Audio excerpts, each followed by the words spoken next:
Hey guys, and welcome to Generation Y.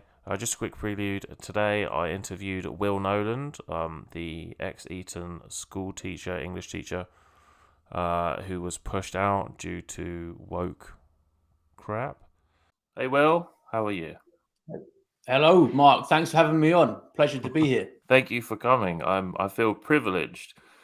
So a lot of our viewers are American. Actually, many of them have heard of you still, but I just wondered if you could give a brief what happened to you. Sure. Well, to cut a long story short, I offended a colleague by challenging the orthodox narrative about patriarchy and feminism that students get. And because that colleague was offended, I was sacked. So it's really about safe space in schools.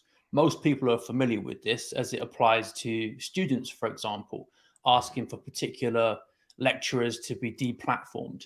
But now it's about a teacher claiming to decide that based on the fact that they were offended, Mm. students aren't allowed to hear viewpoints for debate.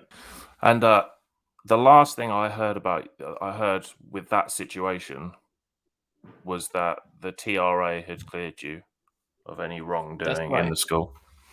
Okay. Yeah. So not only did the school sack me, but they also referred me to the Teaching Regulation Agency. Mm-hmm. And they claimed that they had to do that. But actually, schools only have to do that if, in their opinion, it meets the threshold for a referral. So they thought it really was serious enough that I could potentially be banned from the classroom for life. And That, we'll get into what was the content of the lecture shortly, because it really is laughable to think that they deemed it a possible lifetime ban. But luckily, the TRA saw sense and they didn't even bother investigating it further. They just knocked it straight out the moment they wow. saw it. There was no full investigation opened. Oh wow. I didn't realize it was that quick. Yeah, it didn't even reach the stage of a full hearing. Oh, that's good. That's good. And how Simon Henderson, who I believe was the headmaster at the time, Yeah. how did he treat the situation and how did he treat you personally? I would say that it didn't have to end the way that it did. I mean, there's nothing in the nature of the Equality Act that means that that talk had to be dealt with like this, that lecture had to be dealt with like this.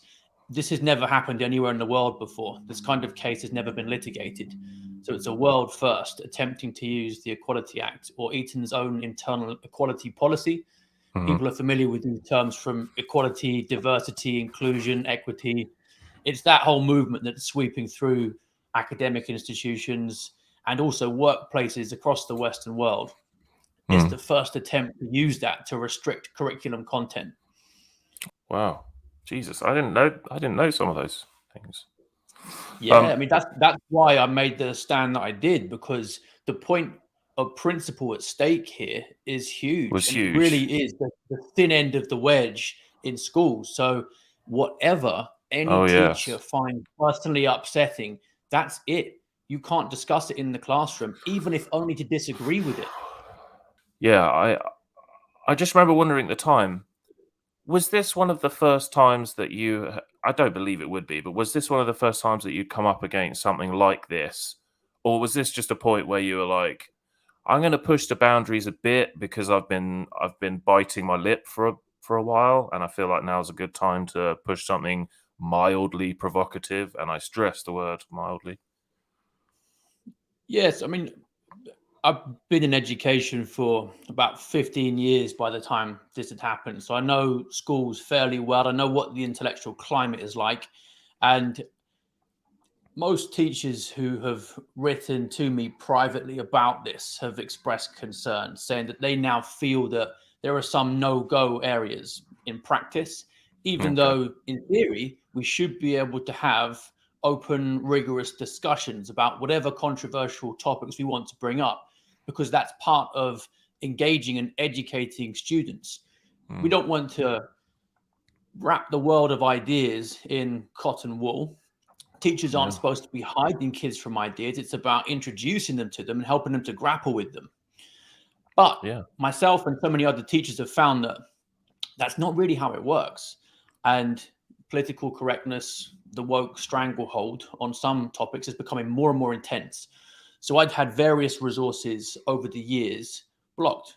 People saying, "Oh no, we better not present that to students, or that might upset so and so." And they all seem to circle around topics regarding masculinity, feminism, patriarchy, and evolutionary psychology and biology as it pertains to those subjects. Right. And Okay. I thought, if I can't do this on Eton College's flagship debating course, which is tailor made for exactly this thing, That's great. then a big part of what I'm in education for has vanished. And there's a Yeah. sense in which my job's already gone Yeah. before I've actually lost it. Yeah. Just you were talking about the flagship sort of debating service. Just explain what Yeah. that is to people that aren't familiar. Yeah. So Eton is probably the UK's top school. Um, Certainly one of the most famous, has produced something like 21 prime ministers off the top of my head. So this is about training young men to go into arenas where debate is going to be a big part of their lives, whether in business or politics. Such a good And point. when they get to sixth form age, which for US viewers is about age 17, so the last couple of years of what would be high school, we put them through a course called Perspectives, which is when they get all different kinds of viewpoints. And the aim is to stimulate debate. It's supposed to be controversial. Mm. And they're not even supposed to agree with the lectures. In fact, they're supposed to disagree and push back. So they're encouraged to pick apart the arguments of the lecturers. Mm. And the So it's like a theme training. for the You're like year, training them. yeah, exactly. And in the classroom, you'll even put them into different groups and say, okay, you defend the thesis of the lecturer, you argue against it, and Yeah. let's see where the logical fallacies are. Let's see Yeah. which premises are incorrect, etc., etc. Yeah. Well, there's no framing it in terms of brainwashing. Take notes. Mr. Knowland is giving you God's truth here, and all you have to do is nod and say, "Yes, sir. Thank you very much, sir." It's As the it should opposite be. of that, in fact. It's take it apart. Yes. Now, they weren't allowed to hear a 30-minute talk with 43 academic references in off the top of my head. And these are mainstream references too. This is people at Harvard, Cambridge, Oxford. And that really concerned me because the government specifically exempts curriculum content under the Equality Act. And the point of that is that students are free to discuss any ideas, no matter how controversial. Hmm. But the legal loophole, apparently, is that only applies to students, not teachers. And if teachers get How upset, well, convenient. then that's it. Debate's off. Winston stopped writing, partly because he was suffering from cramp. He did not know what had made him pour out this stream of rubbish